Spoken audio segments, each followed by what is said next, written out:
ආයිබෝන්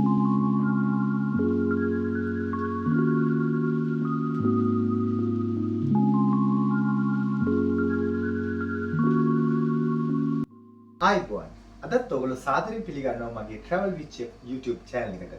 ඔන්න අදත් මම රෙසිපි එකක් කරන්න ආවා. ඒ තමයි මාළු ඇඹුල් දියාල් කරගන්නේ කොහොමද කියලා.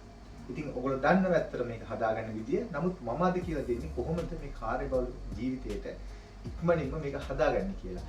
ඔයගොල්ලන්ට මේ ඇඹුල් දියාල් ගත්තන් පස්සේ ඔයගොල්ලන්ට ඕනේ මැටි හට්ටි ඊළඟට මේ කෙහෙල් කොළ ඉතින් ඔය අවදේවල් අවශ්‍යයි. ඉතින් විදේශ රටවල ඉන්න අයට ගොඩක් දුරට මේ දේවල් හොයාගන්න බෑ. තියෙන ඇත්ත ඉන්නවා. ඒක නිසා මම අද ඔයගොල්ලන්ට කියලා දෙන්නේ මේක ඉක්මනින්ම ලේසියෙන්ම ගොඩක් රසටම මේක ඉක්මනින් හදාගන්න පුළුවන් විදියක් තමයි. ඉතින් අපි බලමු ඒකට අවශ්‍ය මොනවද අමුද්‍රව්‍ය කියලා. ඉතින් මේ තියෙන්නේ කෙලවල්ල මාළු. ඉතින් මේ ඔයගොල්ලන්ට මේක ගොඩාක් මේ අඟලි වගේ ප්‍රමාණයට මේ කපාගෙන තියෙනවා. ඊළඟට මේක හොදද්දි පරිස්සමෙන් ගොඩාක් සමහර අය මම දන්නවා මාළු ගොඩාක් හොදන දෙතුන් පාරේ හොදන. ඉතින් එහෙම අවශ්‍ය නැහැ. මොකද මාළුවක් තින්නේ වතුරේ නිසා ගොඩාක් හොදන්න යන්න එපා. මොකද ඒකේ තියෙන පිලි අයින් කරන්න කියලා හොදන්න යනවා. ඉතින් හේතුවන් පස්සේ තමයි මේ මාළුවේ රස නැති වෙන්නේ. ඉතින් ඒක නිසා ඒ ගැනත් ටිකක් දැනගන්න තමයි මම ඔයගොල්ලන්ට කියලා දුන්නේ. ඉතින් මෙතන මේ විදිහට කපාගත්ත කිලෝ එකක් තියෙනවා. ඊළඟට අවමිරිස් තියෙනවා. ඉඟුරු තියෙනවා. සුදුරුණු තියෙනවා. කරපිංච තියෙනවා. රම්පේ තියෙනවා. කුරුඳු පොතු තියෙනවා. ඉතින් මේ ටික අමතරව ඉතින් අපිට අවස්ථාවක් සුළු බඩු ටිකක් තියෙනවා මෙතන. ඒ තමයි අපිට අනිවාර්යයෙන්ම අවශ්‍ය වෙන ගම්මිරිස්. මගේ කපා මේක ඇත්තටම මේ සාමාන්‍ය කැට තියෙන විදිහට මම හදාගන්නේ ගොඩක් පවුඩර් එකක් නෙවෙයි. ඊළඟට ලුණු තියෙනවා. මම හදාගත්ත ගොරක තියෙනවා. මේ ගොරක පේස්ට් එක මේක හරි වැදගත් වෙනවා මේකට මේ ඇඹුල් දියාල් එකට. නමුත් මම බෝතල් ඒවට වඩා තමම හදාගන්න වඩාත් හොඳයි. මොකද ඒකේ තියෙන සමහර දේවල් එකට හරියන්නේ නැති නිසා ඇඹුල් දියාල් එකට. ඊළඟට අපි ළඟ මෙතන තියෙන අමු පහේ තියෙනවා. ඊළඟට තියෙනවා මෙතන මිරිස් කුඩු ටිකක්. ඉතින් ඒකත් මම දාන්නේ පොඩ්ඩක් මේක අපිට පොඩ්ඩක් දෙවිල්ල ගතිය ගන්න ඕන නිසා. ඉතින් ප්‍රධාන වශයෙන් මෙන්න මේ ටික තමයි අපිට අවශ්‍ය වෙන්නේ. ඊළඟට මම මෙන්න මේ වගේ හට්ටි එක තමයි මේක අද හදන්නේ. මම දන්නවා ඔයගොල්ලෝ විදේශ රටවල ඉන්න අයට ගොඩක් මේ වගේ හට්ටි තමයි තියෙන්නේ. ඉතින් මැටි හට්ටි තියෙනවා මැටි හට්ටියත් හදන්න පුළුවන්. නමුත් මේ වගේ හට්ටි තියෙන අයට මෙන්න මේ විදිහට මාත් එක අද හදන්න පුළුවන් මේ ආකාරයෙන්. ඉතින් බලමු කොහොමද මේක මික්ස් කරගන්නේ කියලා. ඉතින් මම මුලින්ම මේකට ගම්මිරිස් ටික එකතු කරනවා. මේ විදිහට ඊළඟට තුණු මේක ටේබල් ස්පූන් දෙකක් විතර ප්‍රමාණය පොඩ්ඩක් වැඩි වුණත් කමක් නැහැ මොකද මේකට හොඳට ලුණු ගතිය අල්ලන නිසා ඊළඟට අමු පහේ මිරිස් කුඩු සල්පයක් එකතු කරන මේ විදිහට ඒකතු කරලා ඊළඟට මෙතන තියෙන ඉඟුරු ටික සුදුණු ටික මම දානවා ඒ දාලා මේක හොඳට අපි මේ විදිහට කලවම් කරගන්නවා. මේක හොඳට මේ විදිහට කලවම් වෙනවා. ඒකල්ලා මම දැන් එකතු කරනවා මේකට මේ ගොරක ටික. ගොරක ඉතින් හොඳට ඕන මේකට. මොකද මේකේ ඇත්තටම තියෙන්නේ ලුණු රහ ගතිය තියෙන්න ඕන. ඊළඟට හොඳට ඇඹුල් ගතියක් තියෙන්න ඕන.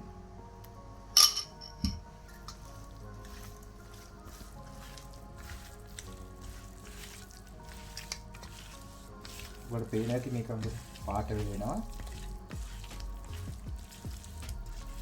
මම කියන්නේ ගොඩාක් කලන්න එපා මාළු පරිස්සමින් තමයි මේක මේ විදිහට කලම් කරගන්න ඕන.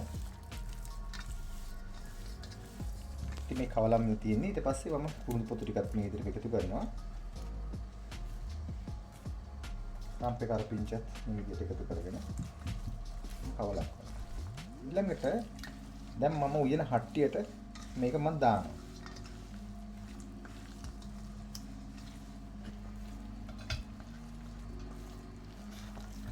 මොකද හට්ටිය ප්‍රමාණයට තමයි මාළු ගන්න ඕන. ගොඩාක් වැඩි කරගන්න එපා.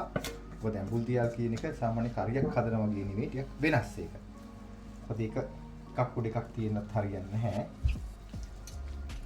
මේ විදිහට තියෙනවා. ඊට පස්සේ මගේ ළඟ තියෙන වතුර ටිකක්. ඉතින් වතුර ටිකුත් මේ විදිහට මේ මුඩි මේක දාලා ඊට පස්සේ තව ටිකක් මේ විදිහට කලවම් කරගන්න. ඔයගොල්ලන්ට පේන මෙතන මදි ගතිය තියෙනවා නම් තව ගොරක ටිකක් එහෙම එකතු කරන්න පුළුවන්. ඊළඟට මේක හොඳට මේක අඩු කරගන්න. අපි කියන මේක දැන් අඩියට තැවරෙන්න මේ කොම මාළු තියෙන්න ඕනේ. මම ඔයගොල්ලන්ට කිව්වේ මේක මාළු උඩින් තියන්න යන්න එපා. එතකොට මේක හරියට මේ තැම්බෙන එක නැති වෙනවා. දැන් ඔයගොල්ලන්ට පේන ඇති මේ මම කිලෝයක් මෙතන තියෙන්නේ. ඒක නිසා මේ මාළු මම කලවම් කරගත්ත භාජනයේට වතුර ටිකක් දාලා ඒකත් මම දානවා. මොකද ඒකේ තේ මිශ්‍රණ ගතිය තියෙන නිසා. ඉතින් මෙන්න මේ වගේ ගොඩාක් වතුර වැඩි කරගන්න එපා. අඩිය තෙමෙන ගානට වතුරට එකතු වුණාම ඇති. මොකද මේක තැම්බෙන්නත් ඕන. ඊට පස්සේ මේකම හට්ටියෙම මේක හොඳට හිඳි තැම්බෙන්න ඕන මාළු ටික. දැන් ඔයගොල්ලන්ට මේක පේන ඇති. පෙනුම හොඳට තියෙනවා. දැන් මම මේක මේ විදිහට තියලා දැන් මම මේක ලිපේ තියලා වහලා තම්බනවා. ඒ තම්බද්දි මේ ගොඩාක් අඩු ගින්දර දාන්නත් එපා. ගොඩාක් වැඩි කරගන්නත් එක්ක ගානකට මේක තැම්බෙන්න ඕනේ. ඒ අතරේ සැරින් සැරියක් පොඩ්ඩක් බලන්න ඕනේ මේක අඩිය අල්ලන්න දෙන්නේ නැති වෙන්න තැම්බනවා. ඉතින් මම දැන් මේ විදිහට ලිප උඩ තියාගත්තා.